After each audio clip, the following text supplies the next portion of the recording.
Welcome to this episode of Video Drone by DIY3DTech.com. In this episode we're going to be installing the new controller board into the old controller. So this is the old non-altitude control controller transmitter, and so we're going to actually remove this piece off the back because one of the things, as I mentioned in the unboxing, the antenna for this is soldered right onto here. So now there's probably a couple ways I could probably do this, but for the time being I'm just going to accept the existing antenna because it's actually connected on the back. So I'd have to remove this, remove the glue to get at it and everything, whereas this is exposed. So anyways, this is what we're going to do. So to disassemble this in a stock form, you in short have a number of screws that you have to undo. You can see here, here, and here, here, and here. I think I've got all that in frame. So I'm going to speed this up and kind of let you watch it in fast motion as I disassemble this, because this could get a little bit boring.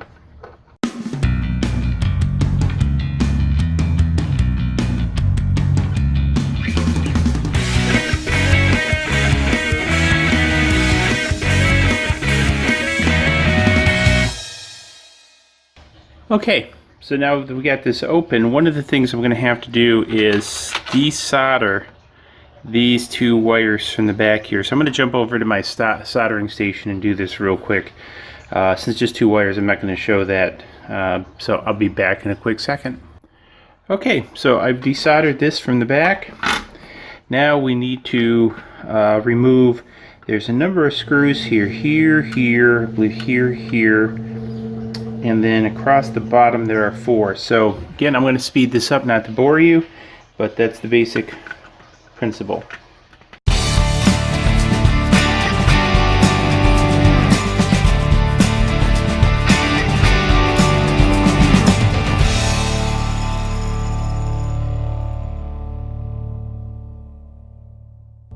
Okay, so we're back. So one of the things, these just pop on and pop off. They are slotted, so you need to take that into account. It doesn't make a difference which way they go. They both appear the same. Now the next thing we need to do is remove or separate this connector. So I'm going to use a small regular screwdriver to see if I can't get in there and separate this off.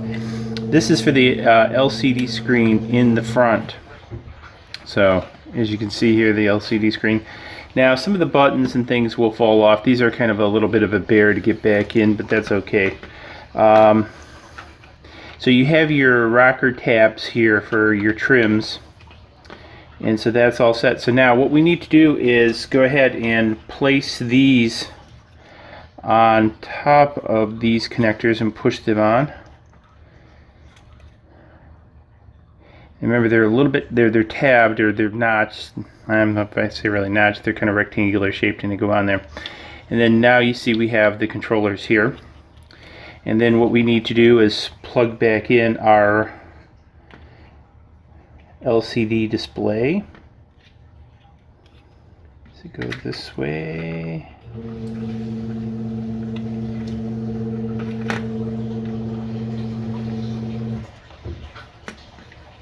So it kind of goes a little bit upside down. You have to twist the cable, it appears. Now the other thing we need to do is make sure we get our we put, I think, the switch back in from the other side. Sorry, it's been a while since I've worked on one of these. So we now put this back in and all the holes line up. So now this is where a little bit of the tricky part comes in, is we need to put these buttons back in. Now the one piece pins inside here while it goes on top of here, so you kind of got to tilt it a little bit and put it in. And you'll notice that there's a downside to them, and that's, the downside is going to go towards the button, and so now this is what you have.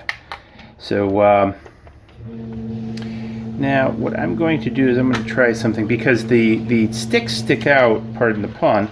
So I'm going to try resting it. Well, no, I'm not. That's not going to work. I'm just going to have to kind of, you're going to have to kind of hold it while you put some of the screws back in. I typically go for the center screws first.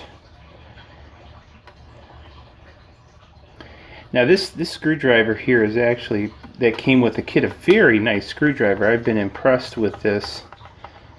And you know, usually they have some kind of cheap knockoff screwdriver, but this one is actually pretty good.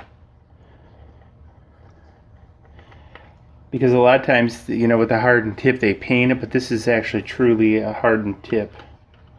It's also magnetic too, but the magnetic abilities are limited.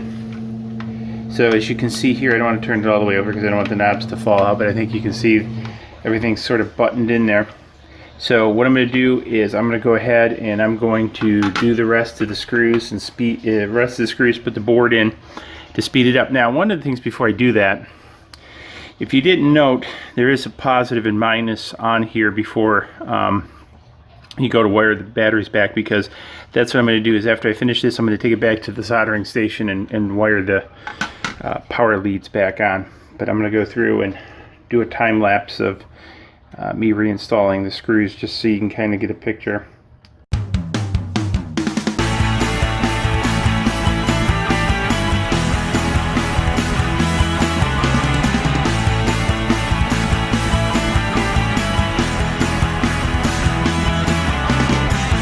Okay, so that's it. We got the board tucked back up in there. What I'm going to do is stick this antenna sort of up into this other antenna housing, like it really matters, but looks good anyway. And now I'm going to go back over to the soldering station, connect these back up, so I'll be back in a quick second. Okay, I'm back. One of the things I wanted to share with you guys, the leads are long enough to fold a clamshell style and solder them back here, so this actually worked out pretty easy, because the other wires were a little bit short of doing that, as you can see. So this is a nice feature that they added into this board, is the longer power leads, so now that you can lay it open like this. So this is definitely a huge plus, makes it a lot easier. So now what I'm going to do is go ahead and button up this back. Now, one of the things you want to make sure that these are still seated on the buttons and still in their little slots, and if that's good, we're going to want to close this up.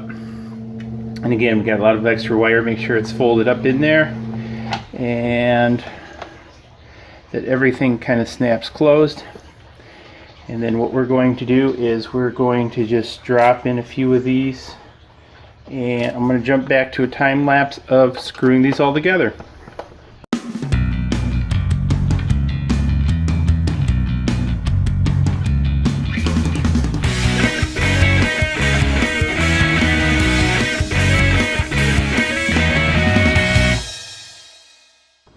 Okay, we're back. Here we go. So as you saw in the last step of the time lapse, I put the switch on. It just slides in from the front. I've got the all the trims work, sticks work, buttons work. I'm going to have to relabel the buttons. The buttons are a little bit different on here. But here we go. Everything's reassembled. Probably took maybe a little bit less than 15 minutes. If I really rushed, I could probably do this in about 5 to 7 minutes. Very simple. Obviously only 2 solder joints on this thing to change the battery leads, and boom, you're done with this. So now this shows you how to upgrade the controller. So in the first episode we did the copter, and which is actually I want to bring that back on screen just briefly. So here's the finished version of the copter. And you see we put the extended legs. I got the camera on here.